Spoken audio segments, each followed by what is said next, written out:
나리, 제발 그 집에서만은 하룻밤을 묵지 마십시오. 주모가 윤시연의 소매를 붙잡으며 사색이 되어 말했습니다. 폭우는 그칠 줄 모르고 쏟아지는데 산길 어귀에는 낡은 기와집 하나가 서 있었지요. 허물어진 대문 틈으로 희미한 여인의 울음소리가 새어 나오고 있었습니다. 그런데 이 폐가에는 20년째 아무도 모르는 사연이 하나 묻혀 있었습니다. 구독과 좋아요는 더 좋은 이야기를 만드는 힘이 됩니다. 그럼 지금부터 한 장, 몰락한 선비의 길. 옛날 옛적 강원도 정선 땅 인근 물풀의골이라는 산골 마을이 있었습니다. 이 이야기의 주인공은 윤시연이라는 젊은 선비였지요. 시연의 집안은 한때 이름 있는 양반가였으나 아버지 대에 큰 화를 입고 몰락했습니다. 아버지가 억울한 송사에 휘말려 재산을 몽땅 잃고 시연이 10살 되던 해 세상을 떠났지요. 그 뒤로 시연은 홀어머니와 함께 끼니를 걱정하며 살아왔습니다. 허나 시연에게는 남다른 총명함이 있었지요.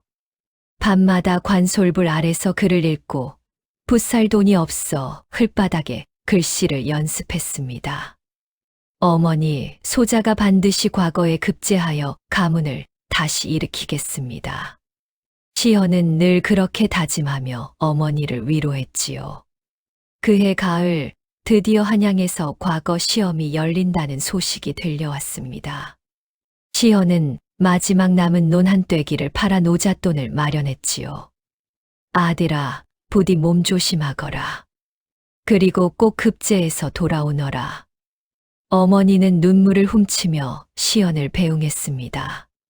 시연은 보찜 하나를 짊어지고 홀로 한양을 향해 먼 길을 나섰지요. 산을 넘고 물을 건너기를 며칠, 시연의 발바닥에는 물집이 잡혔습니다. 그래도 시연은 걸음을 멈추지 않았지요. 조금만 더 가면 큰 고을이 나올 것이다. 거기서 하룻밤 묵어가면 되겠지. 시연은 지친 몸을 이끌고 산길을 재촉했습니다. 그런데 하늘이 심상치 않았지요. 먹구름이 삽시간에 몰려오더니 사방이 어두워지기 시작했습니다. 어허, 이거 큰 비가 오려나 보구나. 시연은 걸음을 서둘렀지만 이미 빗방울이 후드득 떨어지기 시작했지요. 마침 저 멀리 산 모퉁이에 작은 마을이 눈에 들어왔습니다. 시연은 마지막 힘을 다해 마을을 향해 달렸지요. 물풀의골, 그것이 바로 이 마을의 이름이었습니다. 2장.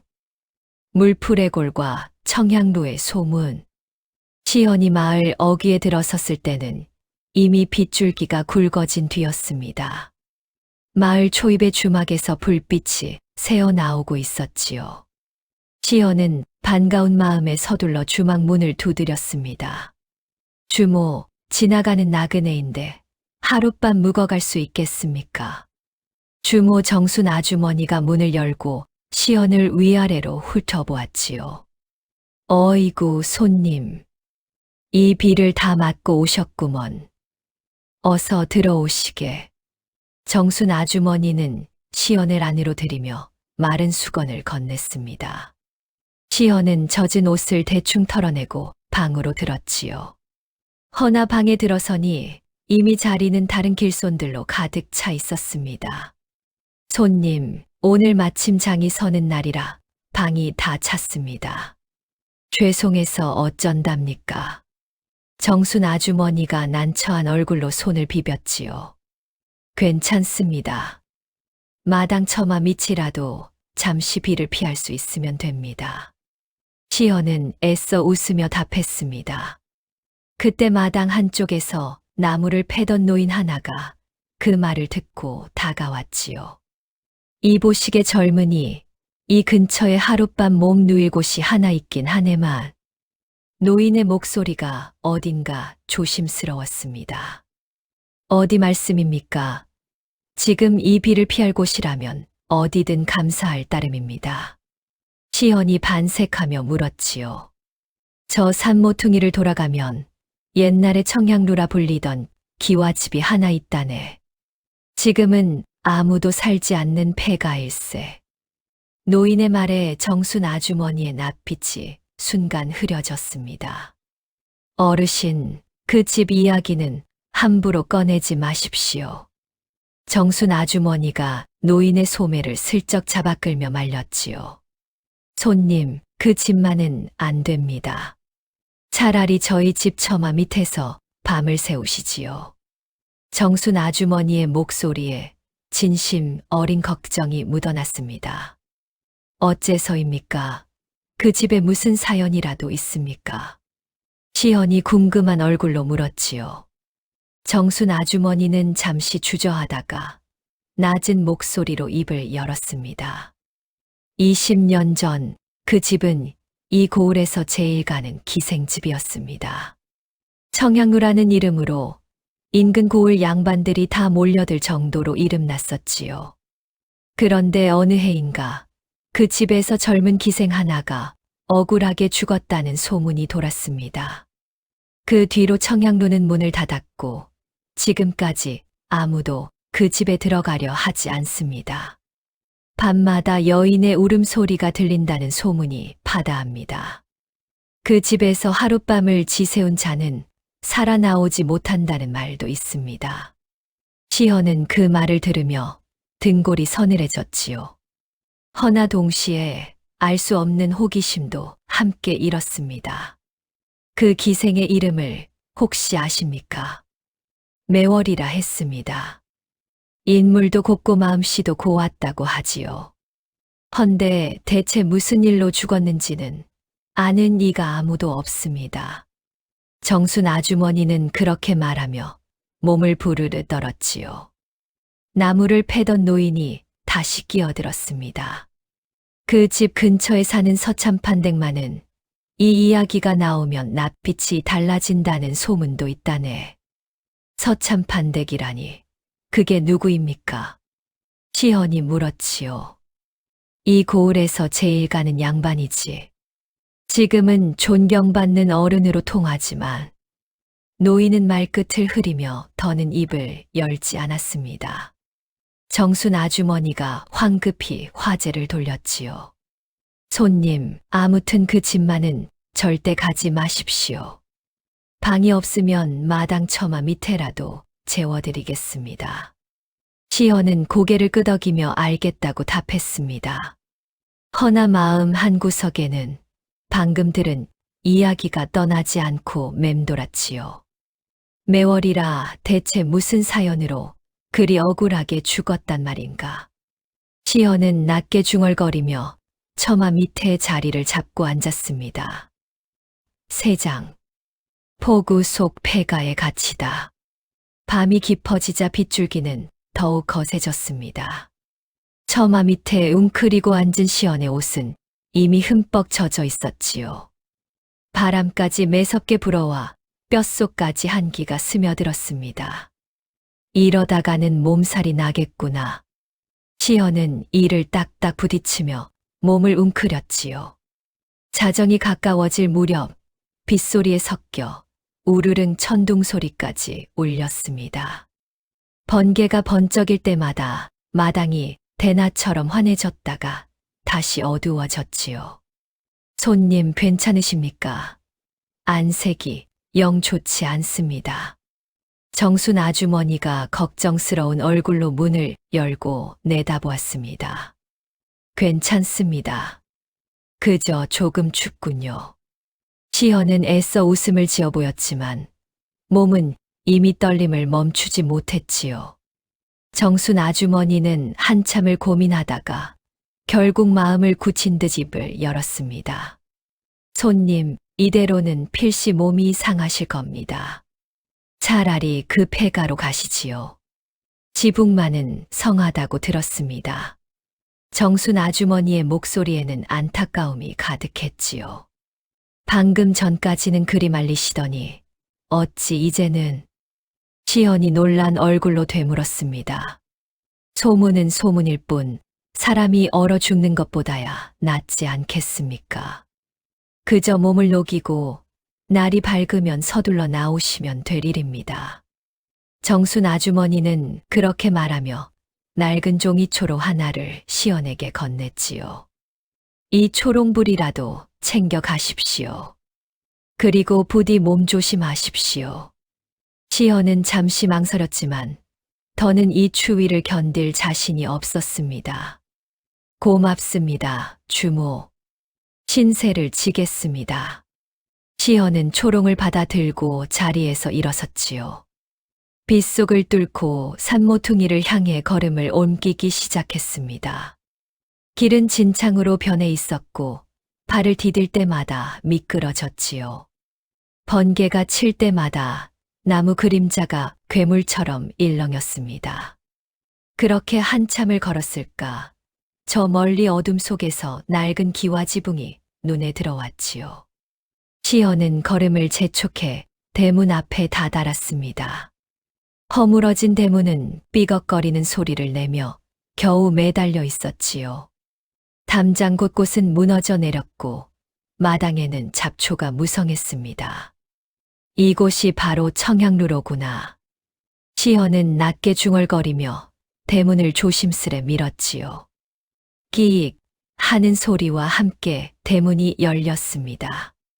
마당을 가로질러 안채로 향하는 시연의 발걸음이 조심스러웠지요.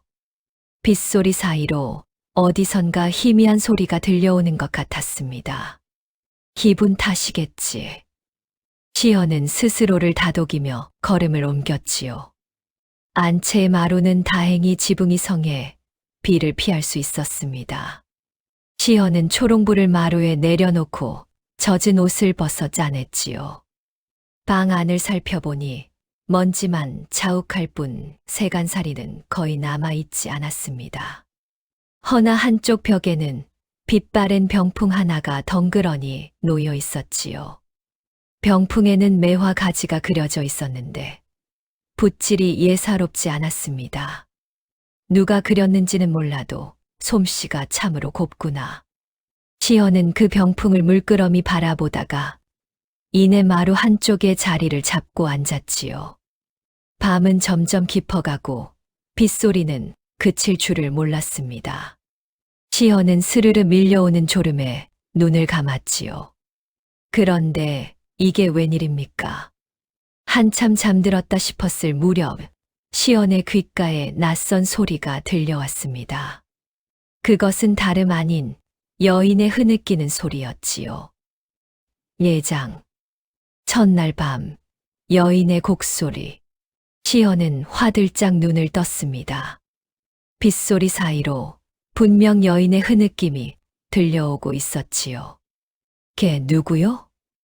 시연이 떨리는 목소리로 어둠을 향해 물었습니다. 허나 대답 대신 흐느낌은 더욱 또렷해질 뿐이었지요. 시연은 초롱불을 들고 자리에서 일어섰습니다. 소리는 안채 뒤편 작은 별채 쪽에서 들려오는 듯했지요.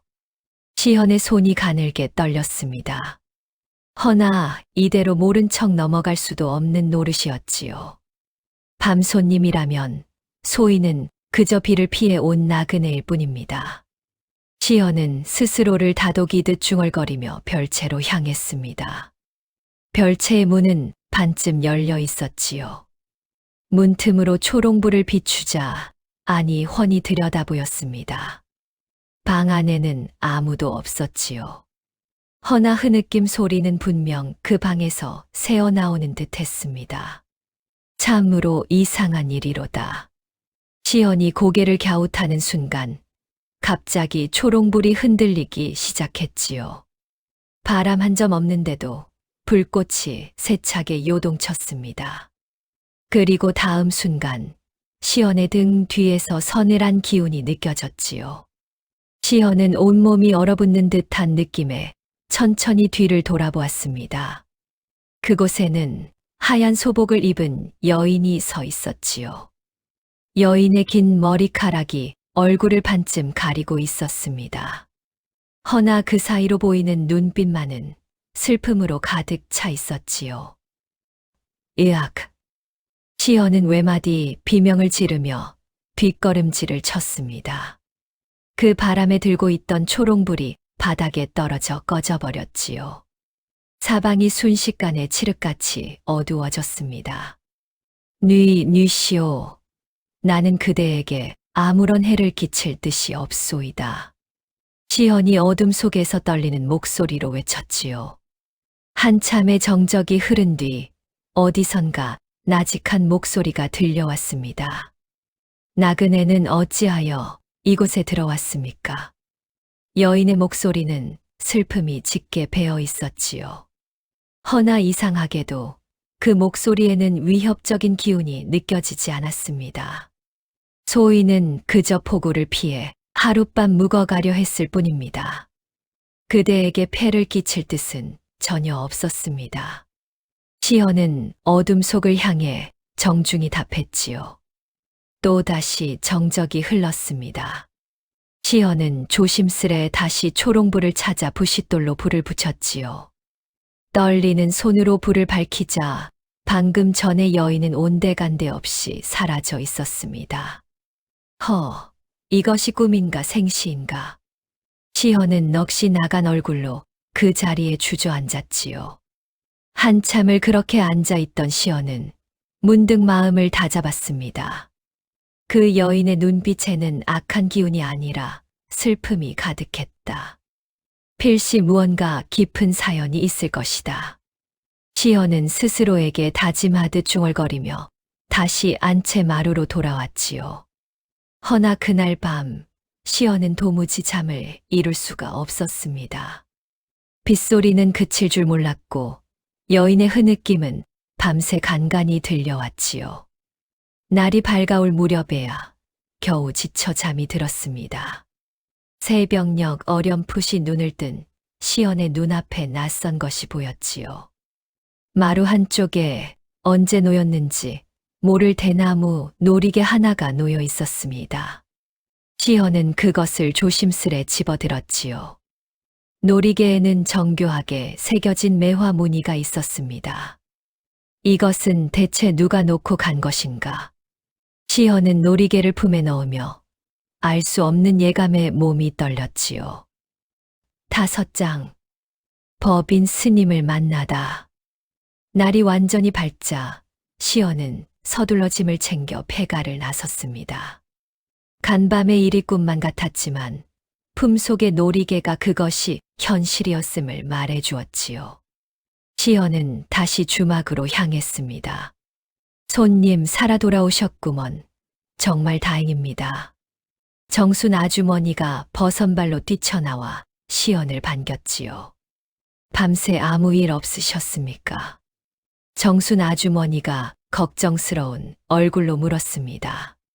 시현은 잠시 망설이다가 간밤에 있었던 일을 조심스레 털어놓았지요. 정순 아주머니의 얼굴이 하얗게 질렸습니다. 세상에 정말로 매월 낭자를 보셨단 말입니까? 소인도 확신할 수는 없으나 분명 슬픔에 잠긴 여인이었습니다. 시현은 품속에서 놀이개를 꺼내 보였지요. 이것을 남기고 사라졌습니다. 대체 무슨 의미인지 모르겠습니다. 정순 아주머니는 놀이개를 보고는 흠칫 놀랐습니다. 이건 예사 놀이개가 아닙니다. 필시 무슨 사연이 담긴 물건일 것입니다. 손님, 이 마을 뒷산에 법인 스님이라는 분이 계십니다. 그분이라면 이 일에 대해 뭔가 아실지도 모릅니다. 정순 아주머니가 조심스레 말을 꺼냈지요. 법인 스님이라니 그분은 어떤 분이십니까? 20년 전 청양루가 문을 닫던 그 무렵부터 이 마을에 사셨다고 합니다. 가끔 그 폐가 근처를 오가시는 걸 본 사람도 있다더군요. 시현은 그 말을 듣고 마음이 급해졌습니다. 그분을 뵐 수 있겠습니까? 제가 안내해 드리겠습니다. 정순 아주머니는 그렇게 말하며 앞장서서 걸음을 옮겼지요. 두 사람은 마을 뒷산 오솔길을 따라 한참을 걸었습니다. 산중턱에 이르자 작은 암자 하나가 눈에 들어왔지요. 암자 마당에서는 백발이 성성한 노승 하나가 마당을 쓸고 있었습니다. 스님 계십니까? 손님 한 분을 모시고 왔습니다. 정순 아주머니가 합장하며 인사를 올렸지요. 노승은 비지를 멈추고 천천히 고개를 들었습니다. 그 눈빛이 깊고 형형해서 시연은 절로 옷깃을 여미게 되었지요. 소승은 법인이라 하오. 무슨 일로 이 산중까지 걸음을 하셨소? 법인 스님이 나직이 물었습니다. 시연은 정중히 예를 갖춰 인사를 올린 뒤 간밤의 일을 소상히 아뢰었지요. 이야기를 듣던 법인 스님의 표정이 점점 굳어졌습니다. 결국 그 아이가 나타났구려. 법인 스님이 낮게 한숨을 내쉬며 중얼거렸지요. 스님, 그 아이라 하시면 매월이라는 분을 아십니까? 시연이 조심스레 물었습니다. 법인 스님은 한참을 침묵하다가 무겁게 입을 열었지요. 들어오시게. 차 한 잔 나누며 이야기를 해야겠소. 법인 스님은 시연을 암자 안으로 이끌었습니다. 정순 아주머니는 마을에 볼일이 있다며 먼저 자리를 떴지요. 법인 스님은 화로에 물을 올리며 천천히 이야기를 시작했습니다. 20년 전 소승은 이 마을에 막 흘러들어온 젊은 중이었소. 그때 청양루는 이 고을에서 가장 번성한 기생집이었지. 그리고 그곳에 매월이라는 기생이 있었소. 법인 스님의 눈빛이 아득한 옛날을 더듬는 듯 했지요. 매월은 인물도 곱고 마음씨도 고왔소. 글도 곧잘 읽고 그림도 잘 그렸지. 헌데 어느 해인가 그 아이가 갑작스레 목숨을 잃었다는 소식을 들었소. 세상에는 스스로 목을 메어 죽었다고 알려졌지만 법인 스님은 말끝을 흐리며 찻잔을 매만졌습니다. 스님께서는 그것이 사실이 아니라 여기십니까? 시연이 눈을 크게 뜨며 물었지요. 소승이 그 아이의 시신을 직접 수습했소. 목에 남은 자국이 스스로 목을 맨 것 치고는 이상했소. 법인 스님의 목소리가 낮게 가라앉았지요. 허나 그 시절 감히 그 말을 입 밖에 낼 수 있는 자가 없었소. 청양로의 주인도 관아의 아전들도 모두 입을 다물었으니까. 시연은 등골이 서늘해지는 것을 느꼈습니다. 어찌하여 다들 그리 입을 다물었단 말입니까? 법인 스님은 잠시 뜸을 들이다가 나직이 답했지요. 그것은 그 무렵 청양루를 가장 자주 드나들던 이가 이 고을 최고의 양반가 자제였기 때문이요. 시연의 머릿속에 어젯밤 주막에서 들었던 이름 하나가 스쳐 지나갔습니다. 혹시 서참판댁 말씀이십니까? 법인 스님이 무겁게 고개를 끄덕였지요. 그렇소. 지금의 서참판, 그 당시에는 서인호라는 젊은 유생이었소. 6장. 매월의 옛 사연. 서인호와 매월 두 사람 사이에 대체 무슨 일이 있었던 것입니까? 시연이 몸을 앞으로 당기며 물었습니다. 법인 스님은 찻잔을 내려놓고 천천히 예시를 풀어놓기 시작했지요. 서인호는 그 시절부터 청양루에 자주 드나들었소. 허나 다른 양반들과는 조금 달랐지. 그는 진심으로 매월을 아끼는 듯 보였소. 매월도 처음엔 경계했지만 시간이 흐르며 두 사람은 진심을 나누게 되었다 들었소. 서인호는 매월에게 언젠가 반드시 정식으로 데려가겠노라 약조했다 하오. 법인 스님의 목소리에 씁쓸함이 배어 있었지요. 허나 그것이 얼마나 헛된 약조였는지 두 사람 모두 처음엔 몰랐던 게지. 서인호의 집안에서는 이미 다른 곳과 혼담이 오가고 있었소. 이웃 고을 대감댁 여식과의 혼사였는데 그 집안의 세도가 실로 대단했지. 서인호는 그 혼사를 물릴 수 없는 처지였소. 시연은 안타까운 마음에 저도 모르게 한숨을 내쉬었습니다. 그렇다면 매월은 그 사실을 알고 있었습니까? 처음엔 몰랐다 하오. 허나 매월의 몸에 아이가 생기면서 상황이 걷잡을 수 없어졌지. 법인 스님의 말에 시연의 눈이 커졌습니다. 아이라니요. 그렇소. 매월은 서인호의 아이를 가졌던 것이요. 매월은 뛸듯이 기뻐하며 이제야말로 정식으로 서인호와 맺어질 수 있으리라 믿었다 하오. 허나 그 소식이 서인호의 집안에 알려지자 모든 것이 달라졌소. 법인 스님은 잠시 눈을 감았다가 다시 떴지요. 서인호의 아버지 되는 이가 크게 노했다 하오. 천한 기생의 자식이 가문에 오점을 남길 수는 없다는 이유였지. 그날부터 서인호의 태도도 서서히 달라지기 시작했소. 시연의 가슴이 답답하게 조여왔습니다. 설마 서인호가 매월을 저버렸단 말입니까? 소승도 정확한 내막까지는 알지 못하오. 허나 그 무렵부터 매월의 얼굴에서 웃음이 사라졌다는 것만은 확실히 기억하오. 법인 스님은 그렇게 말하며 무겁게 고개를 저었습니다. 그리고 얼마 지나지 않아 매월이 도둑질을 했다는 소문이 돌기 시작했소. 시헌이 의아한 얼굴로 물었지요. 도둑질이라니요? 무엇을 훔쳤단 말입니까?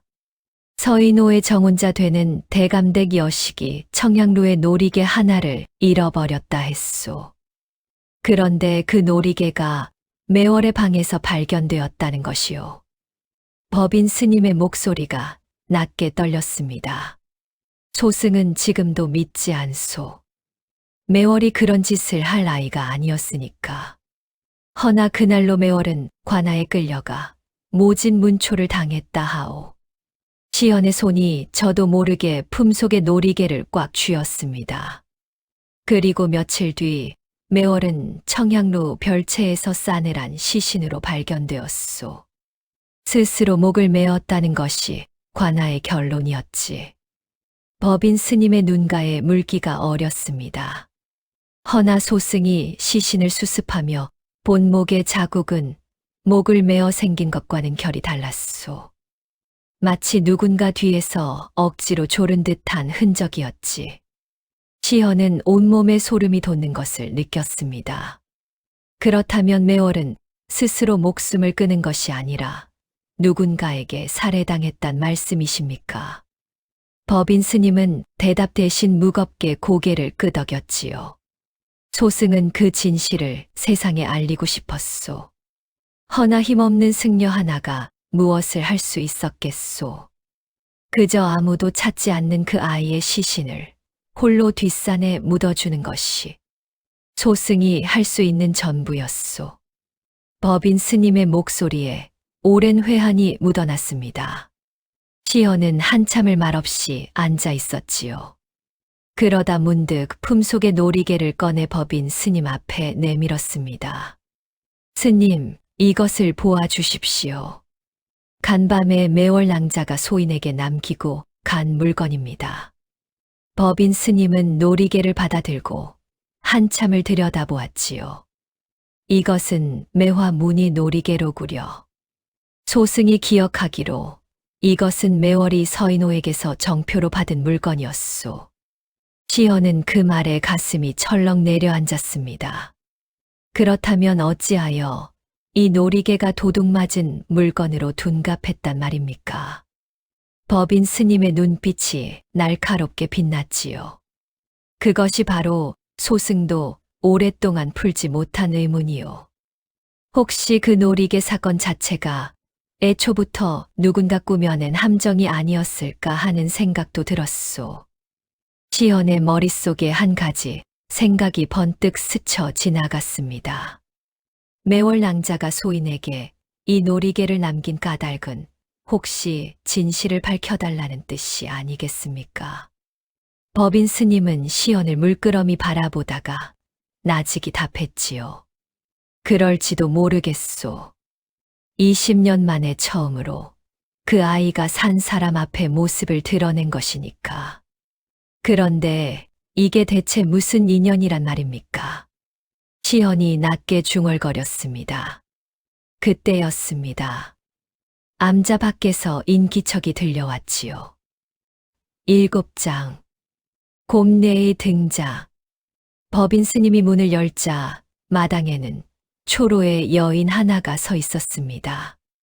허름한 무명옷을 입었지만 눈빛만은 형형한 여인이었지요. 스님, 오늘도 남을 좀 캐어왔습니다. 여인은 그렇게 말하며 바구니를 내밀었습니다. 그러다 방 안에 낯선 손님이 있는 것을 보고는 멈칫했지요. 손님이 계셨군요. 소인이 방해가 되었나 봅니다. 아니요, 곰예. 마침 잘 오셨소. 이리 들어와 보시게.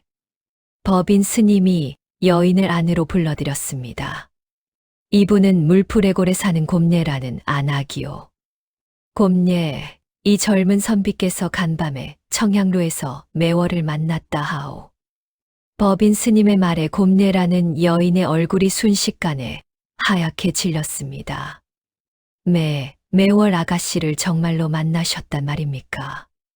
곰예의 목소리가 가늘게 떨렸지요. 시연은 그 반응에 놀라 물었습니다. 아가씨라니요. 두 분이 아는 사이셨습니까? 곰예는 눈물을 글썽이며 자리에 앉았지요. 소인은 20여 년 전 매월 아가씨를 모시던 몸종이었습니다. 시연은 뜻밖의 만남에 눈을 크게 떴습니다. 그렇다면 곰예께서는 그 시절의 일을 소상히 아시겠군요. 그날의 일이라면 지금도 눈을 감으면 생생합니다. 곰예는 옷소매로 눈가를 닦으며 이야기를 시작했지요. 아가씨께서 관아에 끌려가시던 날, 소인은 문 밖에서 발만 동동 굴렀습니다. 아가씨는 끝까지 놀이개를 훔치지 않았다고 하셨습니다. 허나 아무도 아가씨의 말을 믿어주지 않았지요. 곰예의 목소리가 점점 격해졌습니다. 그리고 며칠 뒤 아가씨가 별채에서 돌아가셨다는 소식을 들었습니다. 소인은 그날 이후로 단 하루도 마음이 편한 날이 없었습니다.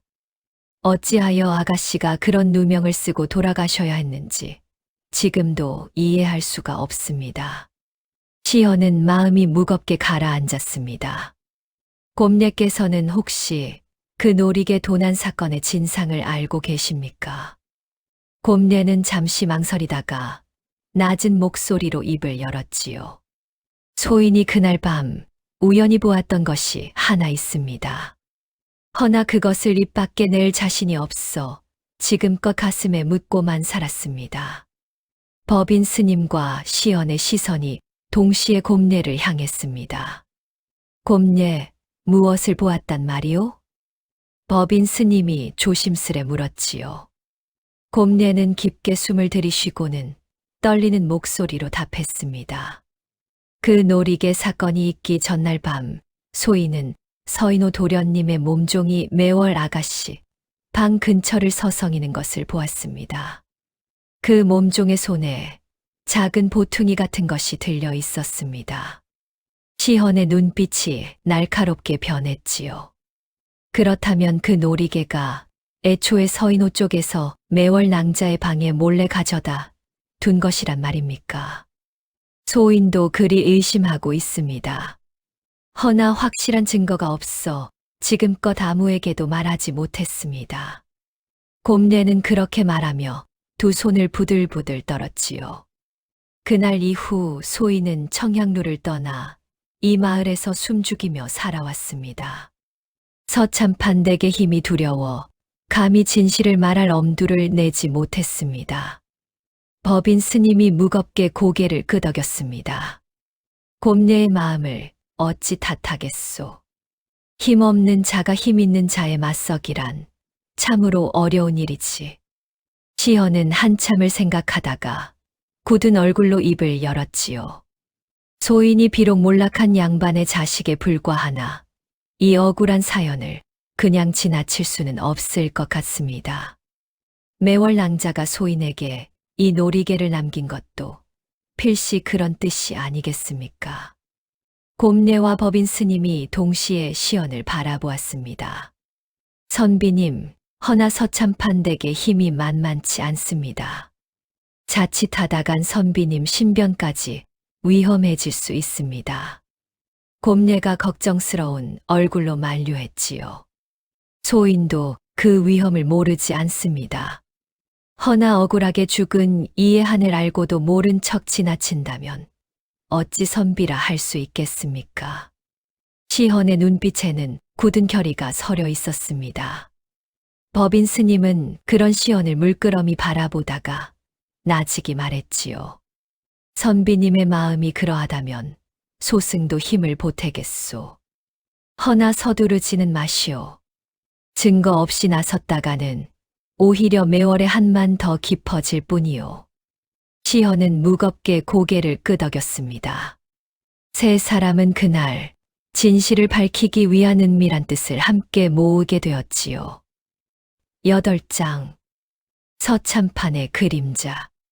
이튿날 시헌은 마을 사람들을 통해 서참판에 대해 좀 더 알아보기로 했습니다.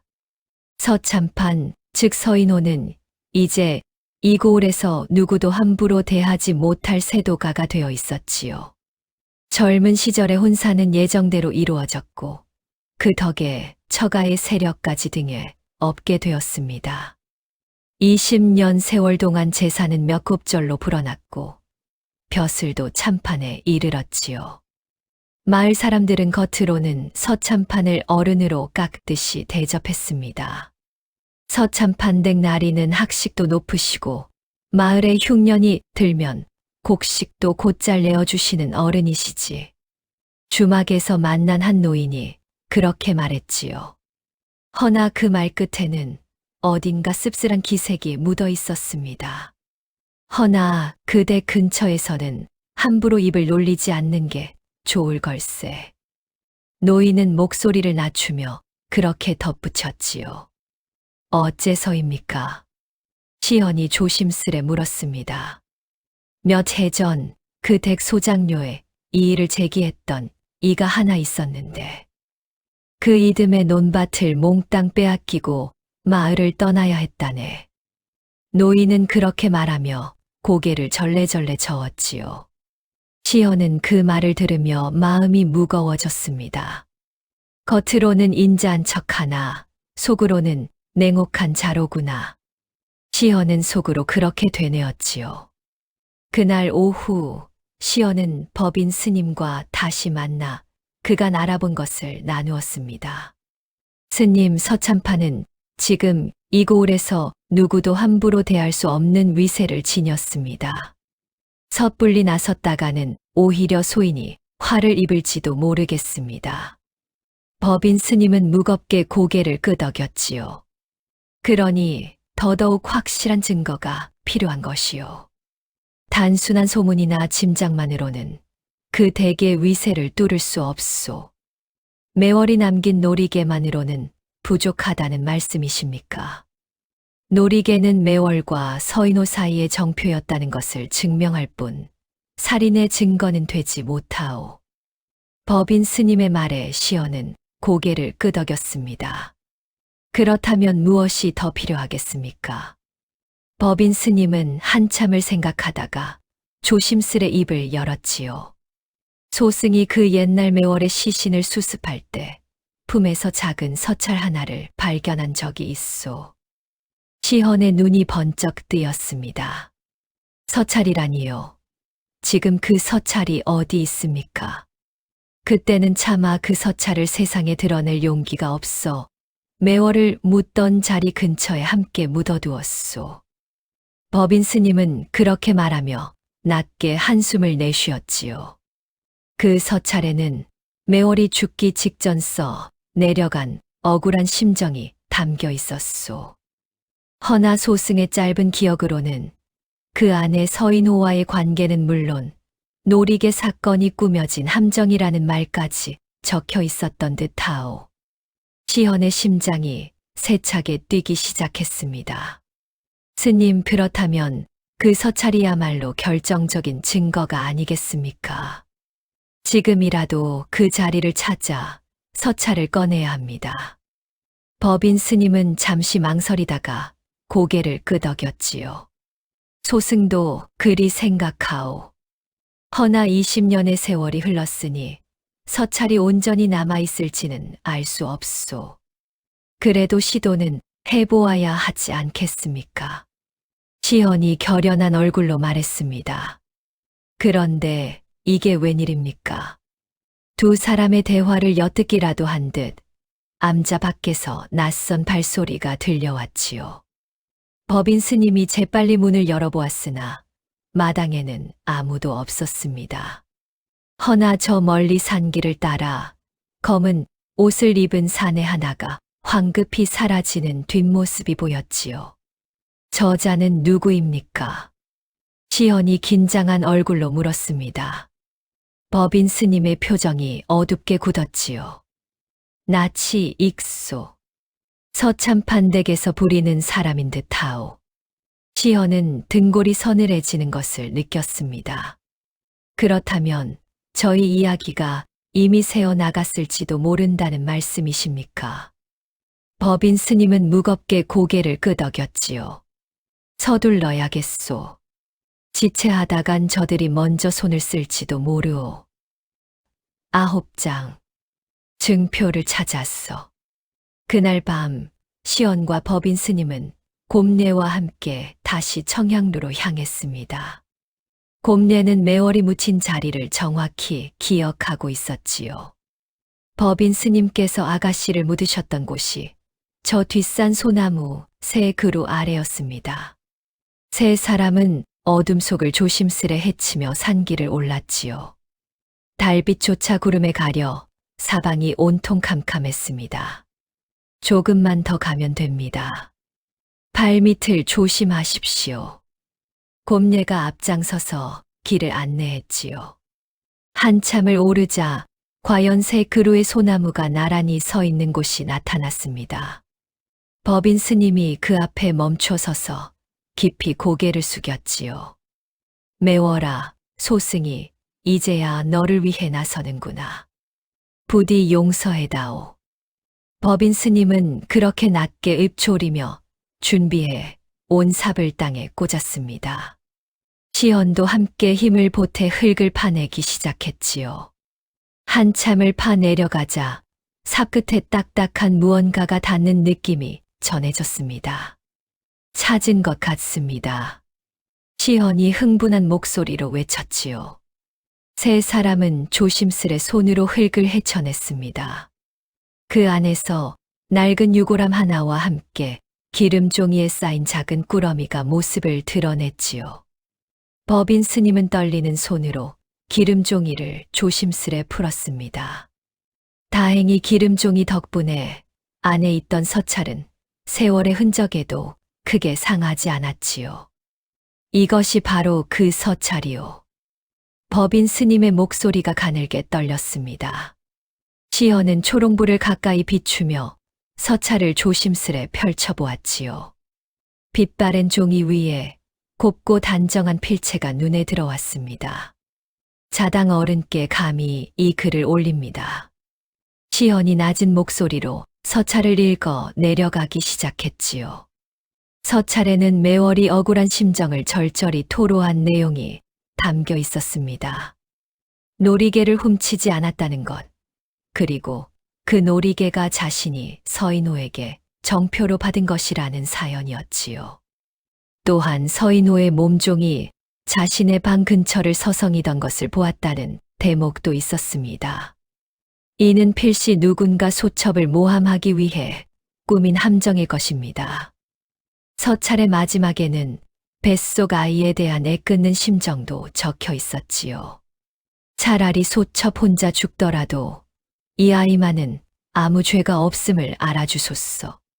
시연은 서찰을 읽어 내려가며 목이 메었습니다.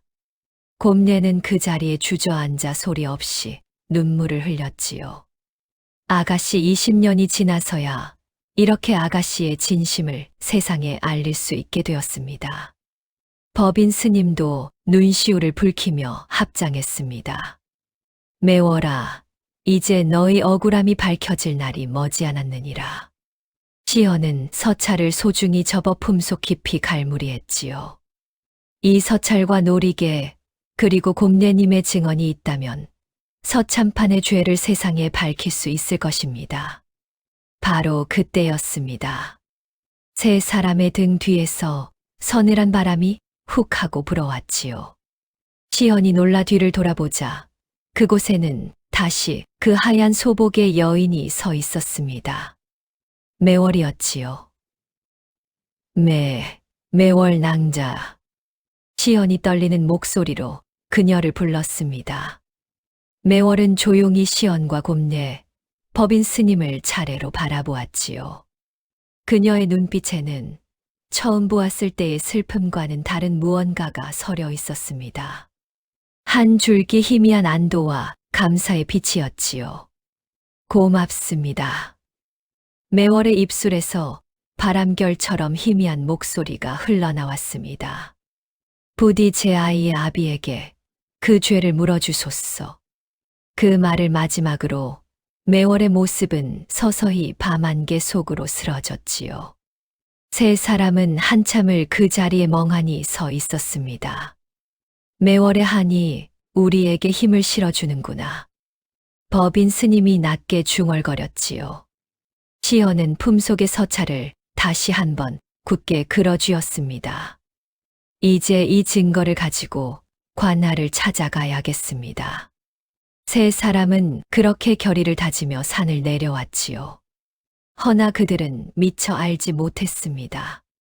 산 아래 어둠 속에서 누군가 그들의 뒷모습을 줄곧 지켜보고 있었다는 것을 말이지요. 10장. 위기 발각되다.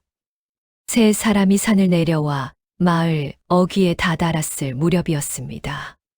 갑자기 어둠 속에서 여럿의 발소리가 우르르 몰려왔지요. 섞어라. 건장한 사내들 서너시 세 사람의 앞을 가로막았습니다. 횃불에 비친 그들의 얼굴은 하나같이 험상궂었지요. 뉘시오. 어찌 이 밤중에 앞을 막아서는 것이오. 법인 스님이 앞으로 나서며 물었습니다. 사내들 중 우두머리로 보이는 자가 싸늘하게 웃었지요. 서참판 나리께서 모셔오라 하셨소. 시연의 가슴이 철렁 내려앉았습니다. 역시 우리의 행적이 이미 발각된 것인가. 시연은 재빨리 품속의 서찰을 곰내에게 슬쩍 건네려 했지요. 허나 사내 하나가 그 움직임을 놓치지 않고 시연의 팔을 억세게 붙잡았습니다. 어딜 감히 수작을 부리려 하시오. 사내는 그렇게 말하며 시연의 품을 거칠게 뒤졌지요. 이놈 순순히 내놓지 않으면 험한 꼴을 볼 줄 아시오. 시연은 이를 악물고 버텼지만 힘으로는 당해낼 재간이 없었습니다. 결국 품속의 서찰과 놀이개를 모두 빼앗기고 말았지요. 안 됩니다. 그것만은 안 됩니다. 곰내가 울부짖으며 사내들에게 매달렸지만 소용없었습니다. 2년까지 함께 끌고 가거라. 나리께서 궁금해 하실 것이다. 우두머리 사내의 명예, 곰내와 법인 스님, 시연 세 사람 모두가 포박당하고 말았지요. 세 사람은 그렇게 서참판댁 별채로 끌려갔습니다. 넓은 사랑채 안 서참판 서인호가 근엄한 얼굴로 앉아 있었지요. 20년의 세월이 흘렀지만 그 눈빛만은 여전히 날카로웠습니다. 이것이 그 서찰이더냐? 서참판은 사내가 바친 서찰을 펼쳐보며 낯빛이 미세하게 흔들렸지요. 한참을 읽어 내려가던 서참판의 손이 가늘게 떨렸습니다. 허나 이내 그 표정은 다시 냉랭하게 굳어졌지요. 죽은 지 20년이나 지난 계집의 넋두리 따위가 무슨 증거가 되겠느냐. 서참판은 그렇게 말하며 서찰을 촛불 가까이 가져갔습니다. 나리, 그것만은 태우지 마십시오. 시연이 다급히 소리쳤지만 사내들이 그를 강하게 붙들어 움직일 수 없었지요. 이보시오, 참판 나리. 법인 스님이 침착한 목소리로 나섰습니다. 20년 전 매월이라는 여인이 어찌 죽었는지 참판께서 가장 잘 알고 계시지 않습니까? 서참판의 눈매가 순간 매섭게 변했지요. 중놈이 함부로 무슨 헛소리를 짓거리는 것이냐. 소승은 그저 아는 대로 말씀드릴 뿐입니다. 매월의 목에 남은 흔적은 스스로 목을 맨 것과는 분명 달랐습니다. 법인 스님이 담담하지만 단호하게 말을 이었지요. 서참판의 얼굴이 불그락푸르락해졌습니다. 저 늙은 중을 당장 끌어내거라. 감히 20년 전 일을 들먹이며 나를 모함하려 드는구나. 사내들이 우르르 몰려와 법인 스님을 끌어내려 했지요. 그때 시연이 온 힘을 다해 소리쳤습니다. 참판 나리, 저는 매월 낭자의 혼을 직접 만났습니다. 그 말에 사랑채 안이 순간 조용해졌지요. 서참판의 낯빛이 눈에 띄게 창백해졌습니다. 그것이 무슨 헛소리냐. 서참판의 목소리에서 처음으로 흔들림이 느껴졌지요. 매월낭자는 지금도 청양루를 떠나지 못하고 있습니다. 자신의 억울함을 풀어달라며 소인에게 정표까지 남겼습니다. 시연은 눈 하나 깜빡이지 않고 서참판을 똑바로 바라보았지요. 서참판은 한참을 그렇게 얼어붙은 듯 서 있었습니다. 허나 이내 정신을 차린 듯 다시 매섭게 소리쳤지요. 허튼 소리로 나를 흔들려 해도 소용없다. 여봐라, 이 서차를 당장 불태워 없애고 이 세 사람은 비싼 창고에 가두어 두거라. 내일 날이 밝으면 도적으로 모라 관아에 넘길 것이다. 서참판의 명이 떨어지자 사내들이 세 사람을 거칠게 끌고 나갔습니다. 곰내는 끌려가면서도 절규하듯 외쳤지요. 하늘이 알고 땅이 압니다. 아가씨의 한은 결코 그리 쉽게 사라지지 않을 것입니다. 세 사람은 결국 서참판댁 뒤편의 낡은 창고에 갇히고 말았습니다. 문 밖에서는 사내 둘이 보초를 서고 있었지요. 캄캄한 창고 안, 시연은 절망감에 주먹을 꽉 쥐었습니다. 서찰도 놀이개도 모두 빼앗기고 말았습니다. 이제 우리에게 남은 것이 무엇이 있겠습니까? 법인 스님은 어둠 속에서 나직이 입을 열었지요. 선비님, 아직 포기하기엔 이르오.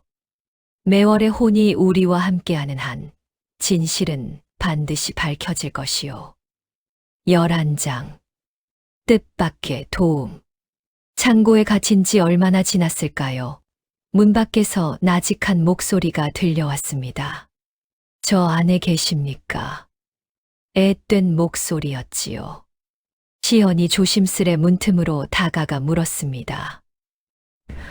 미시오?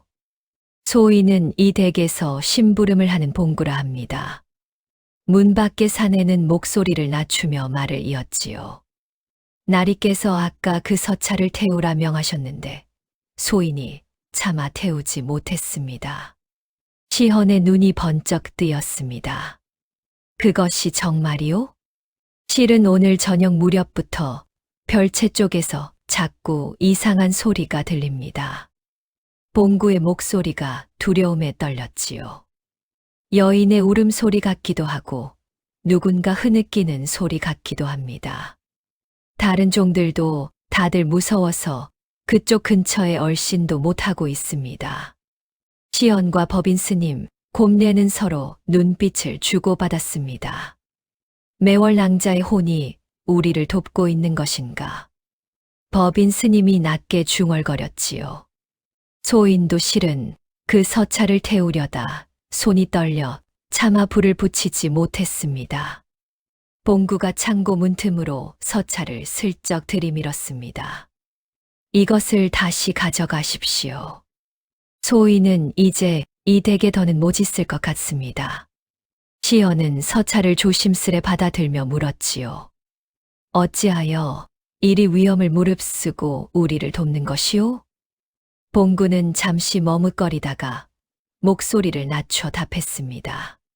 소인의 어미가 실은 예전에 청양로에서 매월 아가씨의 몸종으로 잠시 일한 적이 있다 들었습니다. 돌아가시기 전 어미는 늘 그 아가씨의 억울한 죽음을 안타까워하셨습니다. 소인도 이 댁에서 지내며 나리의 이중적인 모습을 여러 번 보아왔습니다. 봉구의 목소리에 오랜 서름이 묻어났지요. 이제는 소인도 더는 그 죄에 눈 감고만 있을 수는 없다고 생각했습니다. 시헌은 그런 봉구에게 진심으로 고마움을 표했습니다. 고맙소. 그대의 이 용기 결코 헛되지 않게 하겠소. 허나 지금은 시간이 없습니다. 보초들이 잠시 자리를 비운 틈을 타 어서 빠져나가셔야 합니다. 봉구는 그렇게 말하며 창고 문의 자물쇠를 조심스레 풀었지요. 세 사람은 서둘러 창고를 빠져나왔습니다. 과연 별채 쪽에서는 희미하게 여인의 울음소리가 들려오고 있었지요.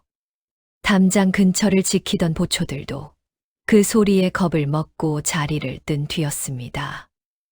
매월, 낭자가 우리를 위해 저들의 눈을 돌려준 것이로구나. 법인 스님이 낮게 읊조리며 합장했지요. 시연 일행은 어둠을 틈타 서참판댁 담장을 넘어 도망쳤습니다. 한참을 달려 마을 어귀에 다다르자 세 사람은 그제야 숨을 몰아쉬며 걸음을 멈추었지요. 이제 어찌해야 하겠습니까? 곰례가 가쁜 숨을 몰아쉬며 물었습니다. 시연은 품속의 서찰을 다시 한번 꼭 끌어주며 답했지요. 날이 밝는 대로 곧장관하러 가야 합니다. 서참판이 손을 쓰기 전에 먼저 원님께 이 서찰을 올려야 합니다. 법인 스님도 무겁게 고개를 끄덕였습니다. 소승도 함께 가겠소. 소승이 직접 본 것을 증언하리다. 소인도 함께 가겠습니다. 이제는 더 이상 숨기지 않겠습니다. 곰례도 굳은 결의를 담아 말했지요. 세 사람은 그렇게 뜬 눈으로 밤을 지새우며 날이 밝기만을 기다렸습니다. 동력 하늘이 희붐하게 밝아올 무렵 세 사람은 관아를 향해 걸음을 옮겼지요. 허나 그들이 미처 알지 못한 사이 서참판 역시 이미 발빠르게 움직이고 있었습니다. 12장. 관아에서 마주치다. 시연 일행이 관아 앞에 다다랐을 때 이미 대문 앞에는 여러 사람이 모여 있었습니다.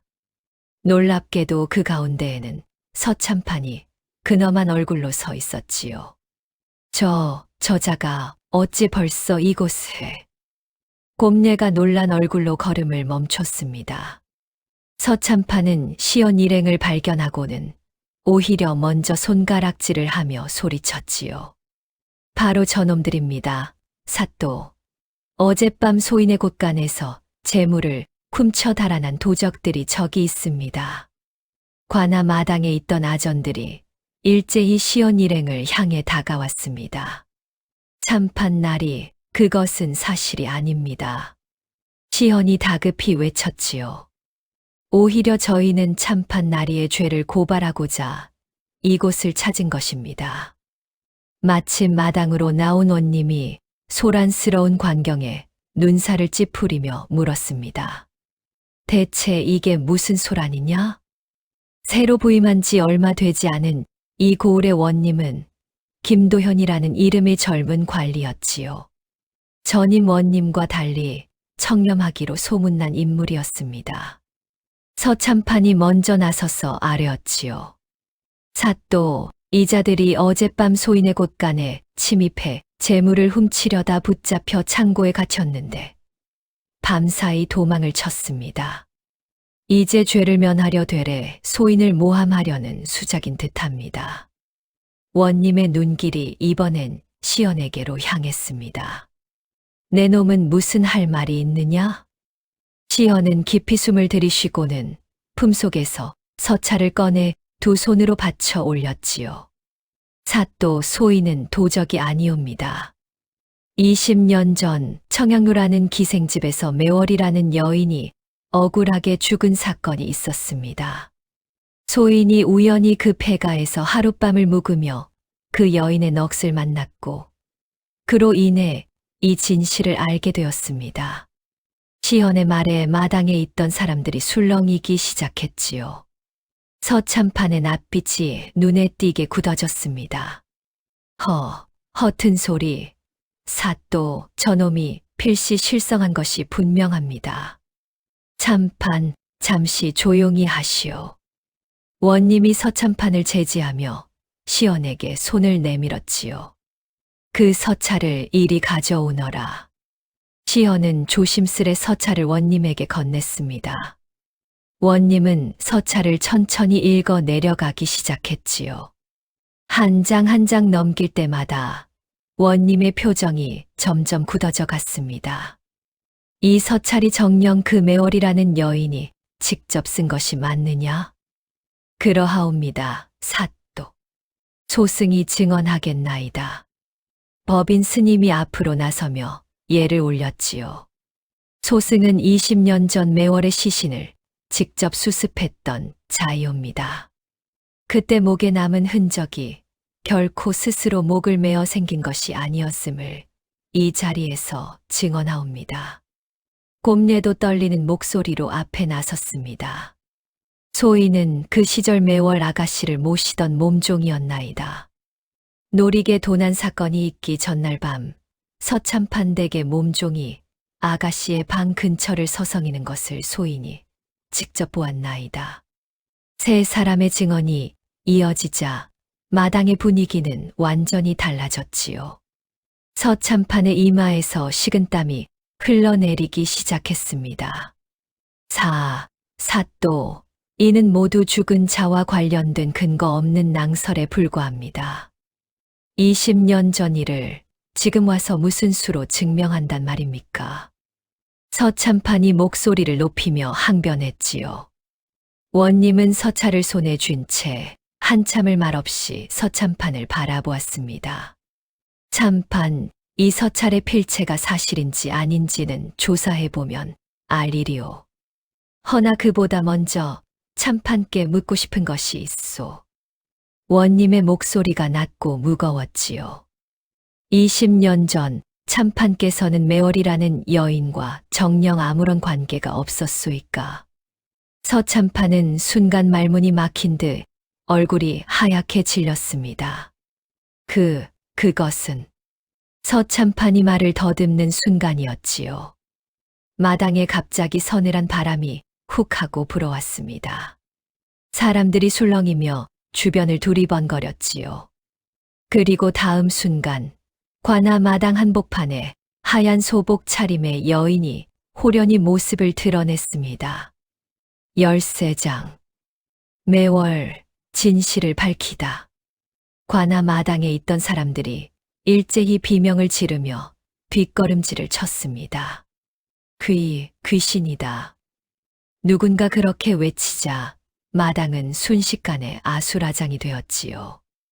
허나 시연과 법인 스님, 곰예만은 그 자리에 굳건히 서 있었습니다. 매월 낭자. 시연이 낮게 그녀의 이름을 불렀지요. 매월의 호는 천천히 마당을 가로질러 서참판 앞으로 다가갔습니다. 서참판의 얼굴이 백지장처럼 하얗게 질렸지요. 매월이. 서참판은 그 자리에 털썩 주저앉고 말았습니다. 매월의 눈빛이 슬픔과 원망으로 가득한 채 서참판을 내려다보았지요. 도련님 아니, 이제는 참판 날이시지요. 매월의 목소리가 바람결처럼 마당에 나직이 울려 퍼졌습니다. 소첩이 그리도 믿었건만 어찌 그리 매정하게 져버리셨습니까? 서참판은 두 손으로 얼굴을 감싸며 몸을 떨었지요. 그것은 내 뜻이 아니었다. 아버님의 명이었을 뿐.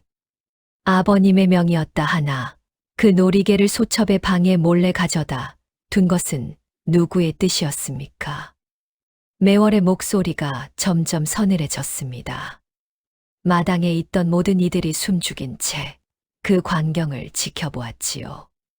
원님도 놀란 얼굴로 그러나 자세를 흐트러뜨리지 않고 그 모습을 주시했습니다. 소첩이 관아에 끌려가 모진매를 맞으면서도 끝까지 도련님을 원망하지 않았습니다. 이 아이만은 도련님의 핏줄이니 언젠가는 아비가 거두어 주시리라 믿었습니다. 매월의 눈에서 핏빛 같은 눈물이 흘러내리는 듯 했지요. 허나 도련님께서는 소첩이 목숨을 잃던 그 순간까지도 끝내 모습을 보이지 않으셨습니다. 서참판은 바닥에 엎드린 채 흐느끼기 시작했습니다. 미안하다. 내가 어리석었다. 그날 밤 참으로 부끄러운 고백이나 내가 직접 내 방에 사람을 보내 놀이개를 가져다 두게 했다. 서참판의 자백에 마당에 있던 사람들이 일제히 경악했지요. 원님의 얼굴도 딱딱하게 굳어졌습니다. 내 아버님께서 너를 그대로 두면 두고 가문의 화근이 될 것이라 하셨다. 그저 너를 청양로에서 쫓아내기 위한 수단으로만 여겼을 뿐 내가 그리 모진 문초를 당하고 목숨까지 잃으리라고는. 서참판은 차마 말을 잇지 못하고 오열했습니다. 내가 죽였다. 내가 너를 죽인 것이나 다름없다. 매월은 그런 서참판을 한참 동안 내려다보았지요. 그 눈빛에서 서서히 원망이 옅어지고 있었습니다. 도련님의 그 한마디를 소첩은 20년을 기다려왔습니다.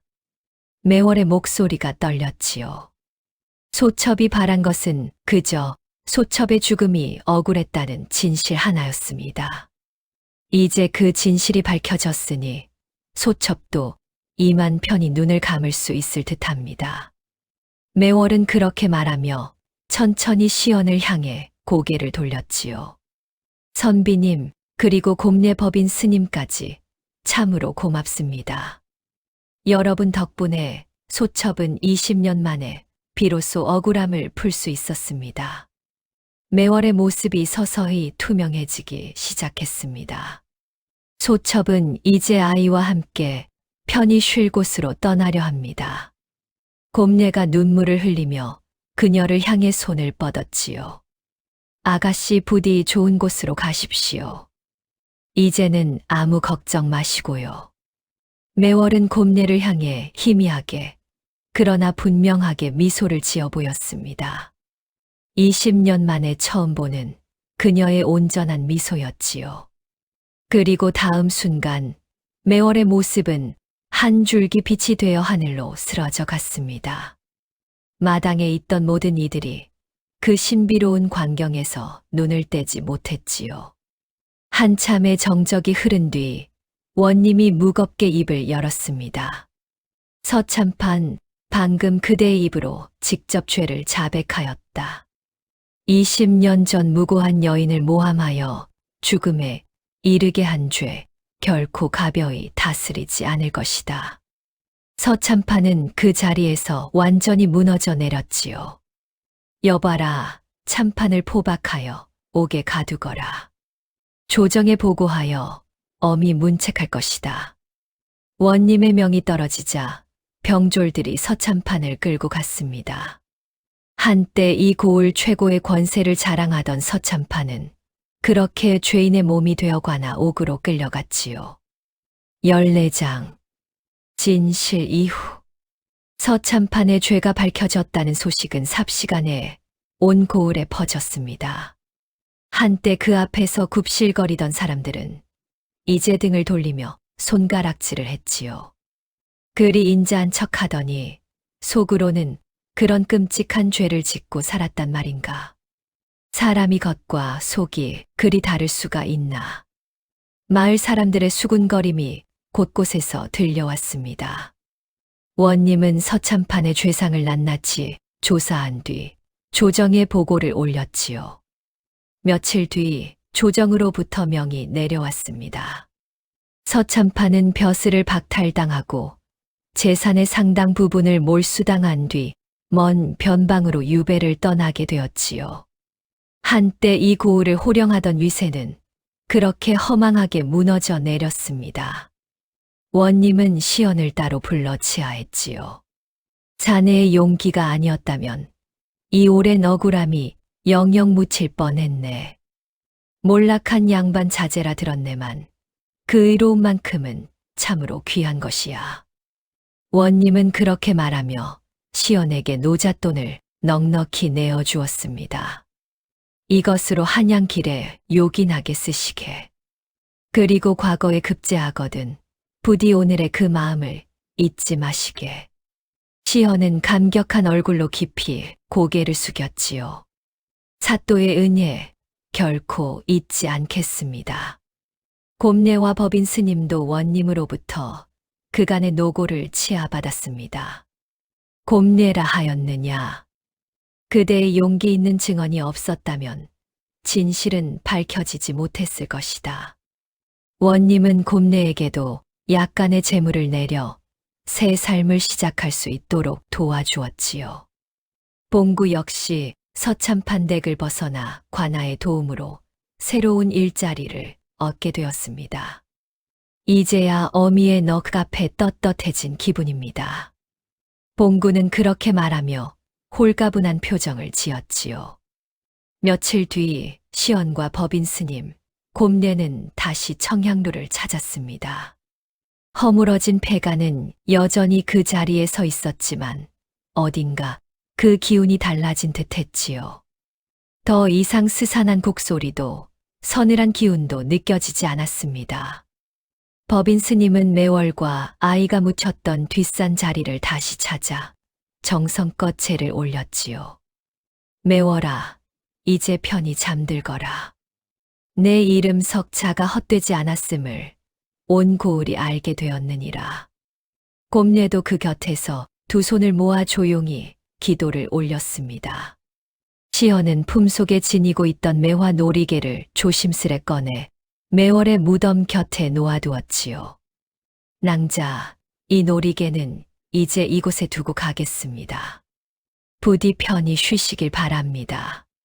세 사람은 그렇게 한참을 그 자리에 머물다가 천천히 산을 내려왔습니다.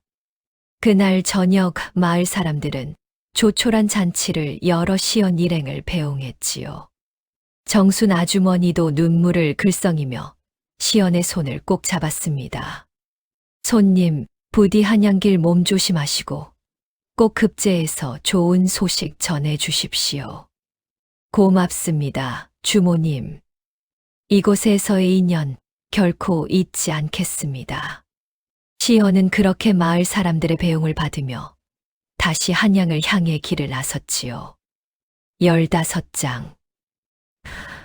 몇 달 후 물풀의 골. 몇 달이 흘러 한양에서는 과거 급제자의 방이 나붙었습니다. 그 명단 한가운데 윤시연이라는 이름 석자가 또렷이 새겨져 있었지요. 몰락한 양반가의 자제가 마침내 오랜 꿈을 이룬 순간이었습니다. 시연은 급제 소식을 가장 먼저 어머니께 전하고 그 다음으로 물풀의 골에도 서찰을 띄웠지요. 소인이 이번에 급제하였습니다. 이 모든 것이 그곳에서의 인연 덕분입니다. 정순 아주머니와 법인 스님, 곰례는 그 소식을 듣고 마을 어귀에 모여 함께 기뻐했습니다. 거 보시게. 심성이 곧으면 하늘도 돕는다더니 그 말이 참으로 맞았구먼. 정순 아주머니가 눈시울을 붉히며 말했지요. 법인 스님은 그 소식을 듣고 조용히 미소를 지었습니다. 매월도 하늘에서 함께 기뻐하고 있을 것이요. 청향루가 있던 자리에는 이제 작은 사당 하나가 세워졌습니다. 마을 사람들이 힘을 모아 억울하게 죽은 매월의 넋을 기리기 위해 지은 것이었지요. 사당 앞에는 매화나무 한 그루가 심겨 있었습니다. 봄이 되면 하얀 매화꽃이 흐드러지게 피어나 그 자리를 환하게 밝혔지요. 마을 사람들은 이제 그 폐가를 더는 두려워하지 않았습니다. 오히려 억울한 일을 당한 이들이 그 사당을 찾아 억울함을 하소연하는 곳이 되었지요. 매월 낭자님, 부디 저희 억울함도 굽어 살펴 주소서. 마을 안악 하나가 사당 앞에서 그렇게 빌었습니다. 곰례는 그 사당을 정성껏 돌보며 여생을 보내게 되었지요. 봉구도 가끔 물풀의고를 찾아 곰례를 도와 사당을 함께 돌보곤 했습니다. 법인 스님은 여전히 뒷산 암자에 머물며 오가는 이들의 사연에 귀를 기울였지요. 세월이 흘러 시연은 조정의 관리가 되어 여러 고을을 다스리게 되었습니다. 시연은 어느 고을에 부임하든 늘 억울한 백성의 사연을 먼저 살피는 관리로 이름이 났지요. 내 물풀의골에서 매월 낭자의 한을 두 눈으로 보았으니 어찌 백성의 억울함을 그냥 지나칠 수 있겠는가. 시연은 늘 그렇게 말하며 청렴하고 공정한 관리로 살아갔습니다. 그리고 몇 해에 한 번씩 시연은 틈을 내어 물풀의골을 찾았지요. 매화나무 아래 서서 시연은 늘 그날 밤의 일을 떠올렸습니다. 낭자 덕분에 이 사람이 참된 관리의 길이 무엇인지 배웠습니다. 시연은 그렇게 조용히 읊조리며 매화나무를 어루만지곤 했지요. 16장 마무리. 20년을 폐가에 갇혀있던 한 여인의 넋은 결국 진실 앞에서 편히 눈을 감을 수 있었습니다. 권세와 위선으로 죄를 덮으려 했던 자는 스스로의 입으로 그 죄를 자백할 수밖에 없었지요. 산 자의 도리를 다하는 이가 있는 한 죽은 자의 한도 언젠가는 풀리는 법인가 봅니다. 산 자가 진실을 외면하지 않으면 죽은 자도 편히 눈을 감는 법이니라. 물풀의골 매화나무 아래에는 지금도 그날의 이야기가 조용히 전해져 내려온다고 합니다. 다음 영상을 빠르게 만나보시려면 좋아요와 구독을 눌러주세요.